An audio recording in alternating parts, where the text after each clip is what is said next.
Welcome, future cyber defenders, to this exciting explainer. Today, we're gonna unpack the ultimate upgrade to our digital security base.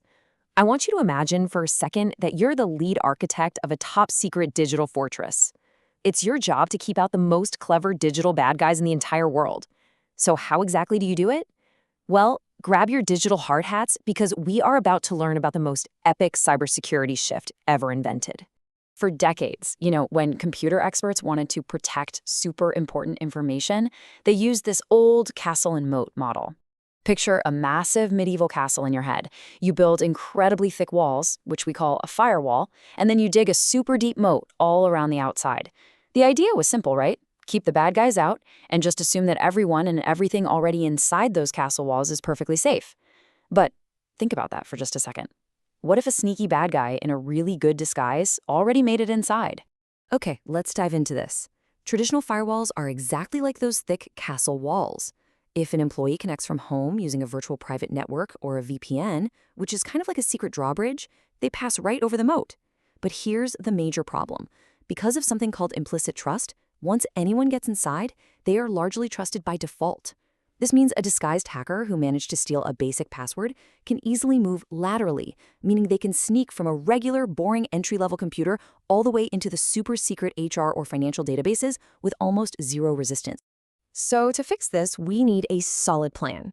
Here are today's mission steps. We'll look at the broken castle, learn the new zero trust rule, discover the brains and muscle of the operation, check out some incredibly cool security gadgets, see them stop the bad guys in action, and finally, figure out how to build our future base. Consider this your official training manual.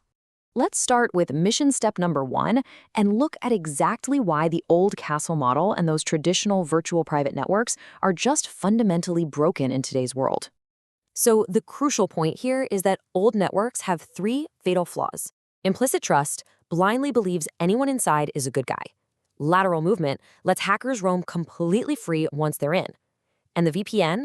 Well, using a traditional VPN to place a remote worker completely onto the corporate network is basically like drilling a massive hole right through your thick castle wall and just handing out the keys to the entire kingdom. If a bad guy gets those keys, it's totally game over. To fix this massive problem, we need a totally new set of rules. We have to completely throw out the old idea of an inside and an outside. And that brings us to the golden rule of our new secret agent base. Never trust, always verify. Because cloud computing and working from home have changed literally everything, we now just have to assume the network is already compromised. Absolutely nothing is trusted by default, no matter where it comes from. Notice the 4 pillars holding up our new rule here. First, we assume breach. We actually expect the bad guys are already hiding inside, so we limit how much damage they can do. Second, we verify explicitly, meaning we constantly check things like their location and device health. Third, we use least privilege, giving people only the exact access they need to do their specific job and only for the exact time they need it. And fourth, continuous verification. We never ever stop checking. If someone's behavior suddenly gets weird, boom, we revoke their trust immediately. Now let's look at how this secret agent base is actually built, using a super smart government rulebook called the NIST 800-207 standard to put it all together. Look at how the network separates its jobs into the brains and the muscle. The brains, or the control plane, are our invisible decision makers. This is where the policy engine calculates trust scores, asking, is this person really who they say they are? If yes, the policy administrator makes secret keys. Then we have the muscle, or the data plane. Here, the policy enforcement point acts as a super tough gatekeeper. When the brains give the okay, the muscle opens a completely secure, encrypted microtunnel just for the data to flow safely. All right, every great cyber defender needs an amazing toolkit, right? To enforce all these strict rules, our digital agents need some seriously cool, modern security gadgets. First up in our gadget bag is Identity and Access Management, or IAM. Think of this as our ultimate unbreakable identity checker.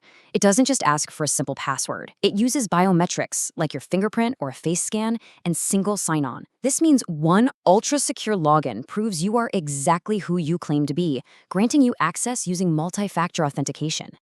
Next up is a really clever trick called micro-segmentation.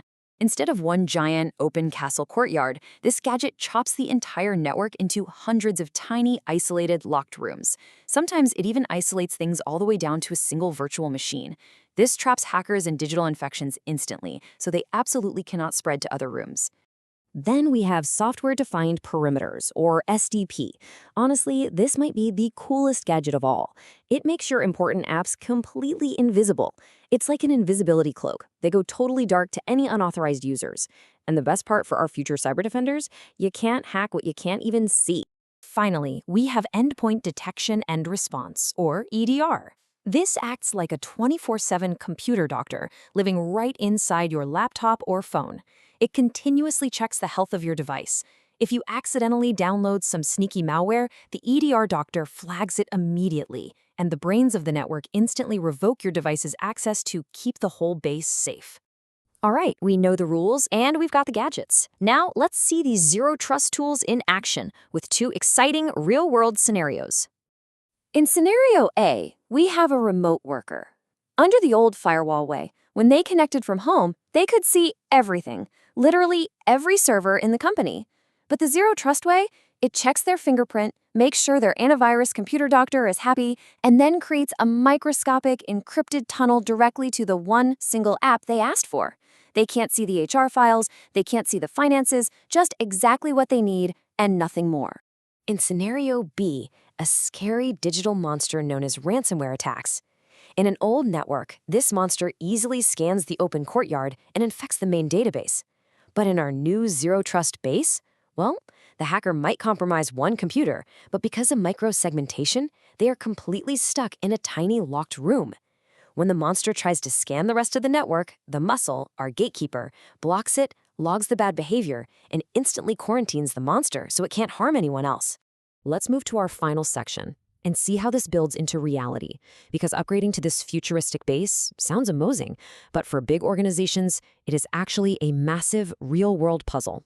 Implementing zero trust isn't perfectly easy.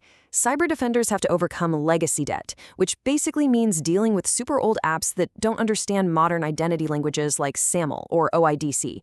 You can think of those as digital secret handshakes. They also have to avoid the Big Bang fallacy, which is the mistake of trying to build this entire base overnight. It actually takes years of slowly mapping out where data flows and putting gatekeepers in place. And finally, there's cultural friction.